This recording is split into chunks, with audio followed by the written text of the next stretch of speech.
নিষিদ্ধ ছাত্রলীগের সাবেক সাধারণ সম্পাদক গোলাম রাব্বানীর সাথে রীতিমতো বাগযুদ্ধ চলে সমন্বয়ক হাসনাত আব্দুল্লাহর। সামনাসামনি নয়, ফেসবুকে চলে তাদের কথার লড়াই।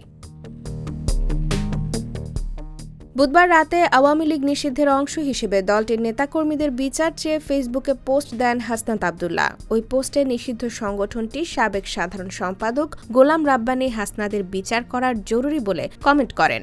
রব্বানী করা কমেন্টে জবাবও দেন হাসনাত। হাসনাত আব্দুল্লাহ তার মূল পোস্টে লেখেন, রন্ধ্রে রন্ধ্রে সুশীলতা দিন শেষে আমাদের কাল হয়ে দাঁড়িয়েছে।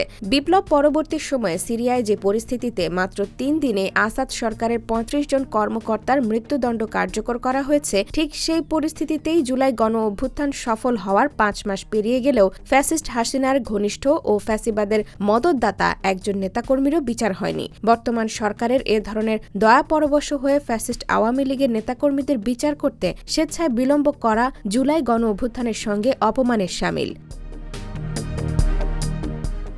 অন্তর্বর্তী সরকারের প্রতি আহ্বান জানিয়ে হাসনাত আব্দুল্লাহ আরও লেখেন, আওয়ামী লীগের প্রতি ন্যূনতম দয়া নেই, সুতরাং অতি দ্রুত দলটির নেতাকর্মীদের বিচার দৃশ্যমান করুন, কার্যকর করুন। হাসনাতের পোস্টের কমেন্টে গোলাম রব্বানী লিখেছেন, মেটিকুলাসলি ডিজাইন ষড়যন্ত্রের অবিচ্ছেদ্য অংশ হিসেবে দেশকে পাকি বীর্যের উত্তরাধিকারীদের হাতে তুলে দিয়ে চরম অরাজকতা, নিরাপত্তাহীনতায় ঠেলে দেওয়ার জন্য সবার আগে তোমাদের বিচার করা জরুরি।